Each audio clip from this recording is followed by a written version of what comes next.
how do I, as a CEO, choose the right AI softwares to partner with in my enterprise? AI is only as good as the data that you feed into it. And there are two big challenges. One, how quickly am I able to train, and how accurately am I able to train and get results from my AI chatbots and from my AI softwares? I don't want to end up getting hundreds, if not thousands, of angry emails from your base. But do you expect that energy revolution, energy production is going to explode the AI revolution even more? In 10 years, when we look back, the sort of renaissance moment for AI is going to be.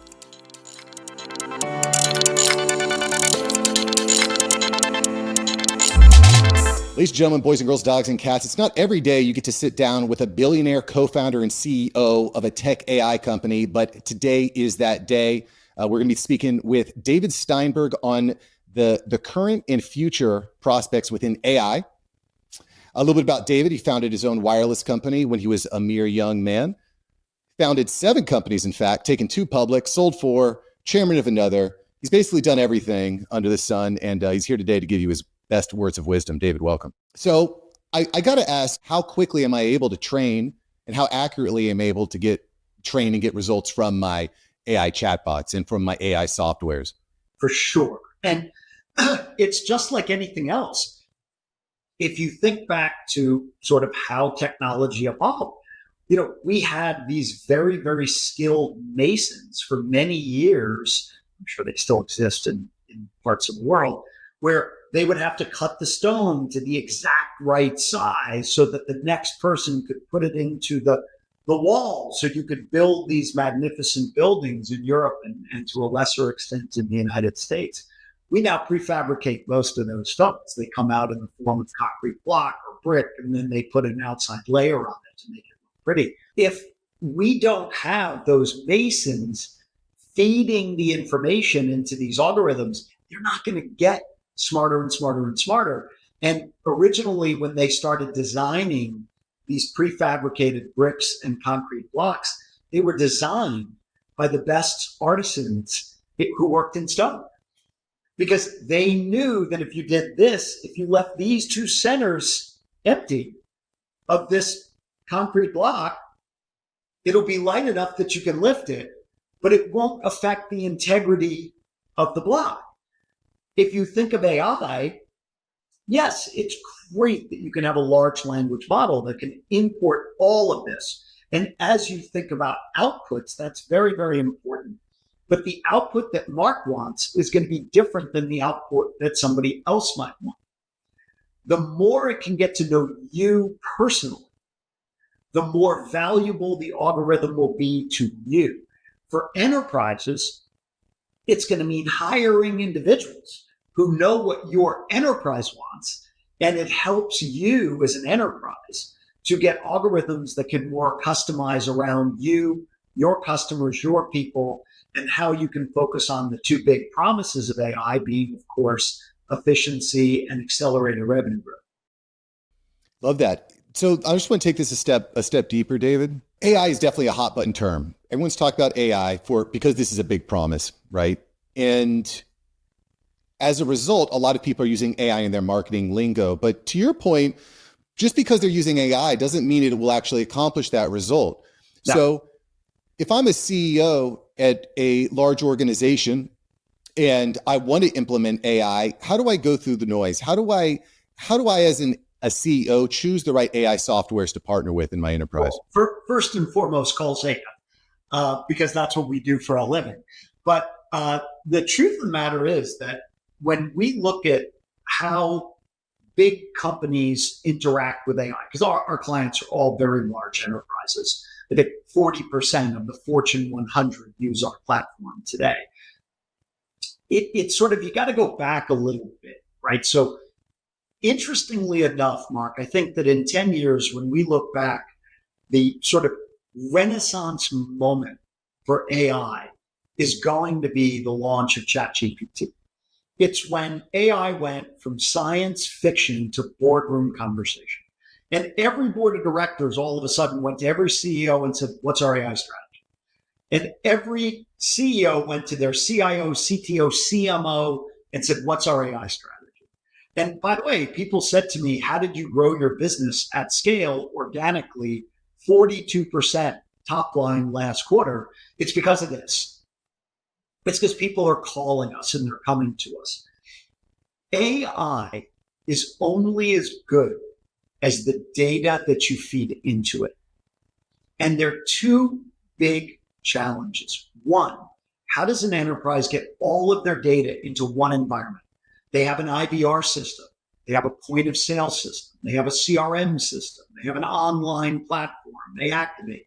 That's one. And then two, how do you augment that data with incremental value creation around incremental attributes on the individuals in your data and keep it totally secure? Because most of these large language models have what's called data exhaust. If you're not familiar with that term, it's a big one going forward. Data exhaust is the knowledge base that goes back to the LLM from the learnings. That if you are an enterprise, you want zero data exhaust. So for most companies like Zeta, there are others who do it, you have to build an environment. Ours is called a CDP, or consumer data platform, where all of the data comes in, we match it to the data in our data cloud, which is one of the largest in the world. And that's where the magic happens, because we build what I lovingly call mid-sized language models. Everybody's talking about small language models or large language models. I believe mid-size is going to be what really changes the game. Why do I say mid-size? Because in most cases, we're only using 1 trillion data points, whereas large language models are everything. Small language models might be very, very focused on a small user set or a data set. So when you get into a company of our size and scale, we call it mid-size. We'll see if people pick up the term, but right now I think I'm the guy using it. But the ability to do that and have the learning around who are your most valuable customers? What did they do before they signed up with you in the 30 days to 30 seconds? How do those attributes create intelligence inside of the algorithms that can then look at everybody else who's out there and who are doing those exact same things? That's how you lower marketing costs. So at Zeta, we lower our enterprise clients' marketing costs by an average of 50%, while simultaneously delivering $5 to $7 in revenue for every dollar they spend through the Zeta marketing platform, which is a substantially higher growth rate than they would have without us. But it's because most companies are just trying to launch AI and hack, right? We launched our AI platform 7 years ago. So Mark, when we went public, you'll laugh at this, in June of 2021, we put a big banner on the side of the New York Stock Exchange. Sort of you do that. It's funny. Our banner said data plus AI equals intent. You can Google this. I'm telling you, all day, Mark, people were saying to me, who's Al? And why is he in charge of your data process? Like, he must be very valuable. Nobody had any idea what AI was in June of 2021, let alone when we started programming in it in 2017. So I feel like we're sort of on the right trajectory. And once again, it's not just us; it's other organizations as well. Well, I really, the idea of the data exhaust really hits home for me, because if you're a mid-size or large enterprise company, your data is your lifeblood, right? Or if there's a hack at a certain company, you could have a lot of exposure there. Sensitive personal information, trade secrets, that needs to be protected. And like, to your point, a lot of the large language models are not going to give that to you because they need data in order to feed the machine. And they can't get enough. Right. But, the thing that, everybody keeps saying, who's the winner, right? Is it ChatGPT? Is it, OpenAI? Is it Gemini? Is it Claude? The thing that I like to talk about is 100 years ago, there were over 3,000 companies in America that manufactured cars. There are now 5. And most of them make their cars in Mexico. So the reality is, you're going to see a mass consolidation. And I do believe that a lot of these large language models are going to become table stakes. I think where you're going to see differentiation is the data that trains the models and how you use it to execute. Right. Whether it's execution in a legal business around automated contracts, or it's in an accounting business where instead of paying $10,000 to do your tax return, an AI algorithm at the quality of a person who currently pay $10,000 to do your return can do it in real time. Another quick question for you, because I know you need to go here. The data is all being processed by GPUs, which are very power hungry. Do you expect that energy revolution, energy production is going to explode the AI revolution even more? Well, right now it's the tail wagging the dog. I mean, we don't know where to get all of the energy that is going to be necessary to power the current chipsets as they exist today. You've got another problem, which is then keeping them cool, which is another major energy problem. So what you're seeing, and by the way, I don't want to end up getting hundreds, if not thousands of angry emails from your base, but I believe nuclear is the option here, and we're starting to see that come back online. I don't believe we've built a new nuclear power plant in the United States since the 70s. They just broke ground. Bill Gates was sponsoring it on the first new one in the country in Arizona. Not shockingly, it'll be one of the biggest powers of AI centers. Google years ago figured out to start putting hosting centers near hydro areas, right, where there's water power, which also gives you the water to be a coolant as well. Right now, we do not know where we're going to get the energy, whether it's clean or fossil based. We have no idea where to get the energy for where one order of magnitude from AI is coming. And I will tell you, I was with, very recently, I was with Elon, and, love him or hate him, he's a genius. And we were talking about sort of what's the growth on AI and where's it going? And we both agree that it's between 3 and 5 orders of magnitude as it exists today. And I looked at Elon and I said, well, I believe that the big leap, if that's not a big enough leap, is quantum computing adopting to AI, where you move from a linear binary thought process to multi-plane algorithm management simultaneously. And he looked at me and said, what do you think that gets us? And I said, I think that gets us 10 orders of magnitude. Mark, a highlight of my life is Elon Musk staring at me, looking me in the face and going, you just blew my mind. And I was like, well, thank you. Could you tell my children, please? Did someone get that on video? Somebody get that. I need that. Like that's gotta happen here. But once again, he is playing a different game from most of us. He's on a different level, and he's an amazing guy. But I do think that, and one of the things Elon and I talked about is we just don't know where the power comes from, even for the next 3 to 5 orders of magnitude, let alone 10. Now, maybe chips become water-based. Maybe that allows the coolant to offset better, which takes some of the pressure off the AC systems.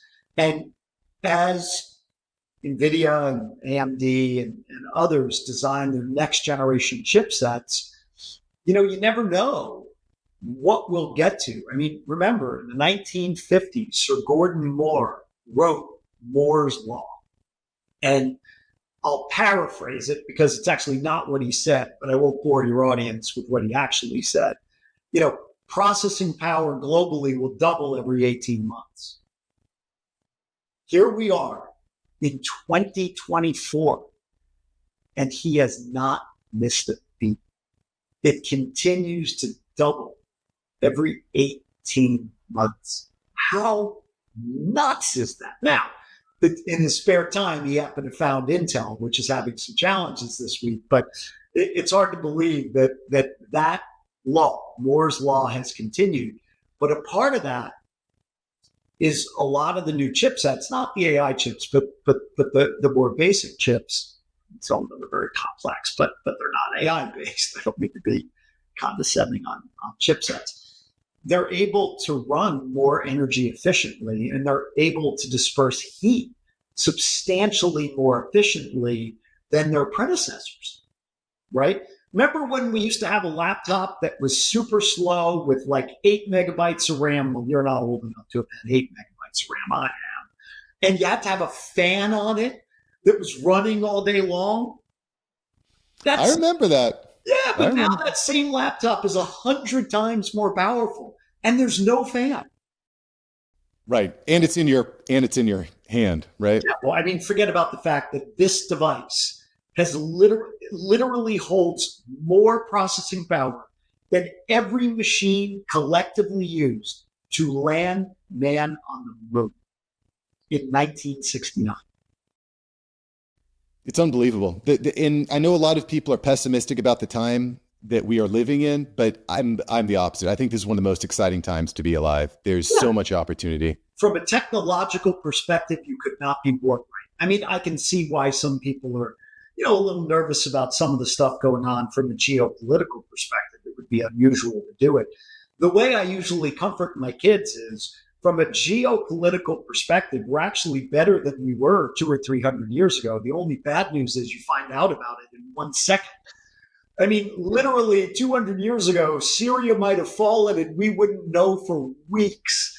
It just, information is flowing freely. And today, a lot of organizations have built AI that can spread information very, very quickly, for better or worse, sometimes true, sometimes not true. And ultimately, we're going to need a series of algorithms that can decode that, right? Is this true or not true? And, what happens is sometimes bad actors get a bit of a head start, because guess what? They see the opportunity to get out there, and nobody has seen the opportunity to stop it. But ultimately, we're going to have algorithms that protect us in the same way there are algorithms that sort of come after us and they're spreading stuff. And I am very, very hopeful for the future of the world. And I'm very hopeful that technology will solve a lot of the problems that today we feel are insurmountable as a species. And I think technology will solve them. Could not have said it better myself. Lots of great problems to solve and lots of great opportunities. Ladies and gentlemen, we're speaking with Mr. David Steinberg, co-founder, CEO of Zeta Global, marketing automation company. It's going to help your large enterprise leverage AI to create and maintain customers at a much, much cheaper rate. I mean, paraphrasing, but that's what it's going to do. A great paraphrase. Thank you. Thank you. AI generated that for me, by the way. There you go. ChatGPT is right underneath you, right? It's all automated. When you basically, when a client or when a guest submits a form, it sends it through an AI program which recommends bio, intro, a bunch of questions, awesome. Which makes things easier. Although for someone like David, I did my homework. I listened to podcasts and loved you on Dan Fleischman's show. By the way, it was really good. Dan is awesome. I'm such a fan of his, and I think he was the first video podcast I ever did. I mean, if not the first, maybe the second. I'm still getting used to this, but it's crazy because I'm on TV pretty frequently, and the 3 to 5 minutes on CNBC or CNN or Fox Business, you just can't get thoughts across, and usually you're talking to a reporter who's very intelligent, but the last conversation was about something totally different.